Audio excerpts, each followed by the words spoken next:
Last class जहाँ तक हम लोग पढ़े थे उसी से अब आगे कंटिन्यू करते हैं। लास्ट क्लास हम लोग कवर कर लिए थे अलग अलग सोर्सेज का कॉस्ट ऑफ कैपिटल निकालना। अब ओवरऑल कितना फर्म को कॉस्ट ऑफ कैपिटल पड़ रहा है, उसका एवरेज क्या पड़ रहा है, आज इस टॉपिक में वही कवर करने वाले हैं। Weighted average cost of capital means जो आप डिफरेंसेस सोर्स से जो फंड रेज कर रहे हैं उसका अलग अलग कॉस्ट पड़ रहा है, तो ओवरऑल फर्म पे क्या वेटेड एवरेज कॉस्ट पड़ रहा है उन सारे कैपिटल का, ये टॉपिक वही चीज कवर करता है। अच्छा, तो वेटेड एवरेज कॉस्ट दो तरीका से निकाला जाता है, एक एट बुक वैल्यू, एक एट मार्केट वैल्यू। तो पहले हम लोग बुक वैल्यू को कवर कर लेते हैं, फिर हम लोग मार्केट वैल्यू को कवर करेंगे। तो लास्ट क्लास जो हम लोग सम्स किए थे बस उसी को कवर करने वाले, उसी के एग्जाम्पल से हम लोग समझेंगे। सोर्स क्या क्या था आपका, इक्विटी था, इक्विटी को आप के बोलेंगे। अच्छा, रिटेन अर्निंग था, रिटेन अर्निंग आपका के आर, प्रेफरेंस था केपी, डिवेंचर था केडी, टर्म लोन था आपका केटी। अच्छा, अमाउंट कितना था, बुक वैल्यू का बात कर रहे हैं, यानी जो आपको दिया हुआ है बुक वैल्यू वो अमाउंट यहां लिखना है। इसका 100 लाख था, इसका 120 लाख था, प्रेफरेंस का 10, डिवेंचर का 70 एंड टर्म लोन का 100। ठीक है, आप सबका कॉस्ट कितना निकाले थे, cost of capital, cost of capital कितना निकला था, कॉस्ट ऑफ कैपिटल निकला था इसका 16% केई का। आपको पहले ही बोल दिए थे जो केई होता है अगर फ्लोटेशन कॉस्ट ना दिया हो तो केआर का भी सेम होता है, तो सम्स में 16% इसका भी था।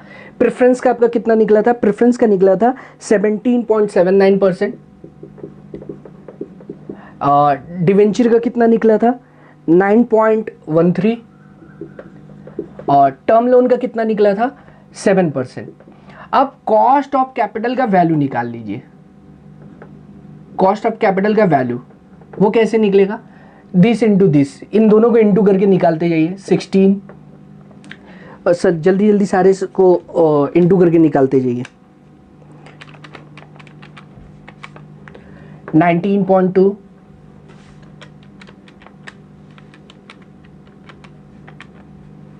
1.779,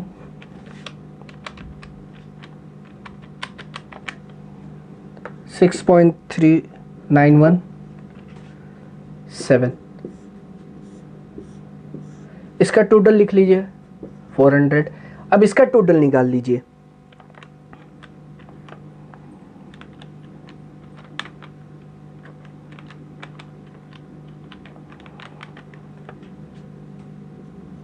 $50.37। तो केओ कितना होगा, केओ मींस वेटेड एवरेज कैश, हम लोग cost of capital, total cost of capital को केओ बोलते हैं।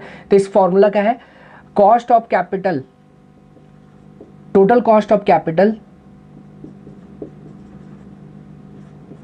डिवाइड में टोटल अमाउंट इनटू 100 करेंगे तो परसेंटेज में वो आ जाएगा। तो देखिए कितना आ रहा है 50.37 बाई में 400 इंटू 100, तो आपका आ जाएगा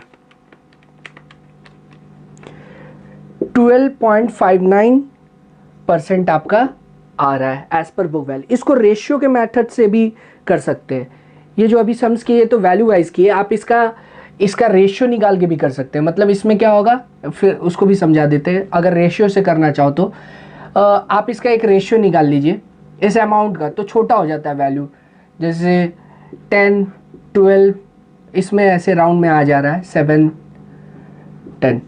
अब इस रेशियो को इस कॉस्ट ऑफ कैपिटल से इंटू करेंगे तो जैसे 16%, 17.7 है, तो जो भी आएगा एक टोटल आएगा और इसका 40। तो इस फॉर्मूला केओ कैसे निकलेगा, डिवाइड 40 इंटू 100, ऐसे भी निकाल सकते थे आप रेशियो वाइज, वैल्यू वाइज और रेशियो वाइज। ठीक है, इसको कॉपी करिए, तब तक हम मार्केट वैल्यू वाला भी बता दें।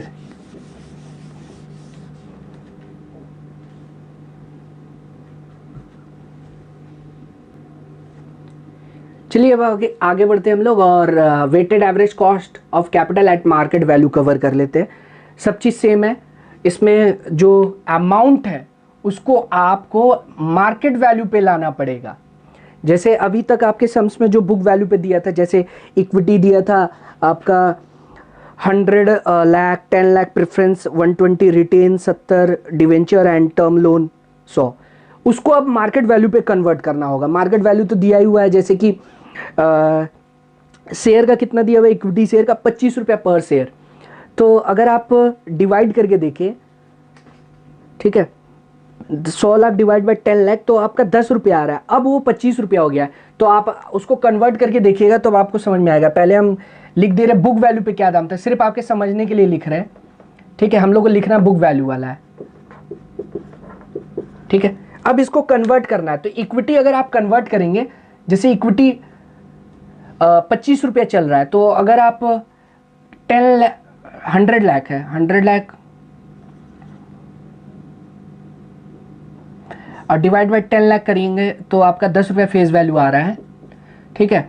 और उसको 25 से अगर इंटू करें तो आप समझ गए होंगे कि अब इसका मतलब ये होना चाहिए। अब यही बात आपको समझाना था कि जब आप मार्केट वैल्यू पे कन्वर्ट करते हैं तो रिटेन अर्निंग निकालने का दरकार नहीं है। मार्केट वैल्यू में रिटेन रिजर्व जो होता है वो रिफ्लेक्ट करता है, इसीलिए जब मार्केट वैल्यू पे करेंगे तो रिटेन अर्निंग लिखने का दरकार नहीं है, वो जो मार्केट वैल्यू पे आप कन्वर्ट करेंगे उसी में इंक्लूडेड होगा, ठीक है। इसी तरह से अब सब चीज़, जैसे प्रेफरेंस अब कितना चल रहा है, 75 चल रहा है प्रेफरेंस शेयर, तो इसका मतलब जब आप कन्वर्ट करेंगे तो 7.5 7.5 लाख हो जाएगा। ये कितना चल रहा है, डिवेंचर 90 रुपया चल रहा है, ठीक है, यानी 63 हो जाएगा ये, और इसका कुछ वो मार्केट वैल्यू नहीं है तो ये 100 ही रहेगा, ठीक है। अब कॉस्ट ऑफ कैपिटल तो आप निकाले ही थे, आपके काम का ये चीज़ है, ये हम सिर्फ समझाने के लिए लिखे हैं। बुक वैल्यू उसको कन्वर्ट किए हैं मार्केट वैल्यू पे, जो भी मार्केट वैल्यू दिया था उसी फिगर के हिसाब से कन्वर्ट कर दिए। हाँ, फिर एक अहम बात बोले कि रिजर्व, जब भी इक्विटी मार्केट वैल्यू पे कन्वर्ट करेंगे तो रिजर्व, मार्केट वैल्यू में रिजर्व का वैल्यू इंक्लूडेड होता है, तो उसको लिखने का दरकार नहीं है करने का। अब कॉस्ट ऑफ कैपिटल कितना आया था लिख लीजिए एक एक करके। इसका 16% था। प्रेफरेंस का कितना था एक बार, प्रेफरेंस का था 17.79%। डिवेंचर का था 9.13 और 7%, ठीक है। इसका भी कॉस्ट ऑफ कैपिटल का वैल्यू निकाल लीजिए और सेम वे में अमाउंट से डिवाइड करके कर लीजिएगा।